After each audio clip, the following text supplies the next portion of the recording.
Hi guys! Samahan at panoorin nyo nga muna ako sa aking mga gagawin.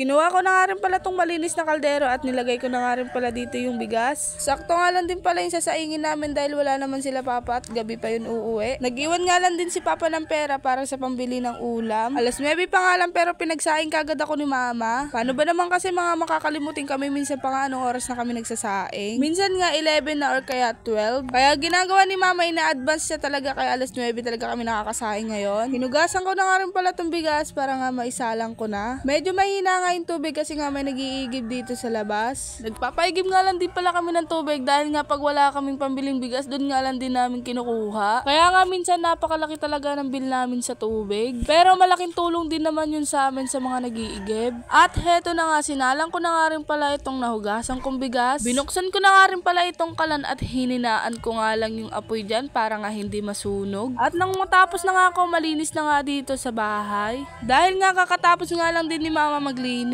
Nang matapos nga si mama maglinis, ito nga gumagawa na naman siya ng kurtina. Nang matapos nga ako dito sa pagsasaing ko, umakyat na nga rin pala ako dito sa taas para nga maglinis ang pinaghigaan namin. Ngayon na nga lang din ako nakapaglinis dito sa taas kasi nga minsan marami pang tulog. Kaya nga minsan tatamarin ka talaga maglinis at minsan pa nga patay pa nga yung ilaw. Tignan nyo naman yung doorbox namin, halos wala na nga yung takip. Bigay lang din kasi kay mama yan kaya ito tinanggap na ni mama kahit nga walang mga takip. Marami kasi talagang damit dito sa bahay, halos nga yung iba pinamigay na pero parang wala nga nabawas. Kaya nga kahit wala nga yung takip doorbox na yan, tinanggap na lang din namin. Dahan-dahan nga lang din ako umaapak dito sa sahig namin dahil nga babagsak na. Marupok na nga rin kasi mga plywood dito kaya nga pag umaapak at tumutunog na. Sobrang tagal na rin kasi to at hindi na nga rin pala napapaayos itong bahay namin. Kaya nga dasal ako ng dasal tuwing gabi, sana nga makasahod ako dito kay Facebook ng malaki. Para nga hindi na magtrabaho si Papa at ako na nga lang din magpaayos. Sa totoo lang kasi ayoko na talaga magtrabaho si Papa dahil nga matanda na. Onting galaw lang din kasi ni Papa hinihingal na kaya natatakot talaga kami baka kasi atakihin si Papa. Hindi pa kasi ako na-monetize dito kay Facebook ng personal vlog ko. Kaya nga mababa ang sasahurin ko ngayon. Parang wala kasing kwenta itong pagbablog ko dahil nga wala namang kita. Hindi pa kasi ako na-monetize ni Meta yung totaling vlog ko. Kaya talaga wala akong kita. Pag na-monetize na nga ako ni Meta kahit nga walang nanonood or kaya walang mga likers, magsasahod talaga ako. Kaya nga kahit tinatamad ako, gumagawa talaga ako ng content ko. Para nga lang ma-monetize ako nito ni Facebook. Sa mga nagtatanong nga pala kung paano nga pala ako nakasahod dito kay Facebook, ayun nga ay hindi ko rin alam. Kasi nga totally talaga wala talaga akong alam dito kay Facebook. Kahit nga marami nga nagno-notification sa akin dito sa Facebook, hindi ko nga alam yung mga ibig sabihin dahil nga puro English. Kaya nga ginagawa ko, lumalapit talaga ako kay Papa o kaya sa mga ate ko dahil sila lang naman ang may alam. Mahina talaga kasi akong umitindi lalo na pag sa mga English. Kaya nga nagulat talaga kami lahat nung makakasahod na nga ako noon. Hindi pa kasi kompleto yung setup payout ko. Kaya pinapa-set up sa akin ni Meta at hindi nga rin namin alam yun. Ginawa ko nga, inintindi ko ng inintindi at sinearch ko nga sa YouTube at ayun, nasagutan ko nga. At ayun na nga, nakalagay na nga doon yung sasahurin ko tapos yung balance ko. Kaya nga tuwang-tuwa talaga ako noon at hindi ko pa nga alam kung totoo nga yun. Sabi ko nga noon sa mga ate ko, malalaman nga namin sa January 25 kung makakasahod nga talaga ba ako. At sinetap ko nga kagad yung PayPal account at wala pa nga akong PayPal account. Buti na nga lang andito noon nung ate kong taga Caloocan. At pinahiram niya nga muna sa akin yung PayPal account ng asawa niya. At kinonect ko nga doon sa Facebook page ko. At nung dumating na nga yung January 22, ayun nga pumasok na sa PayPal account ko. Ay, PayPal account pala ng asawa ng ate ko. Nakita ko na kasing nag-process at ayun nga, nag-antay nga lang ako ng mga ilang oras. At ayun na nga, nag-paid na nga rin siya at pumunta nga kagad ako sa PayPal ko.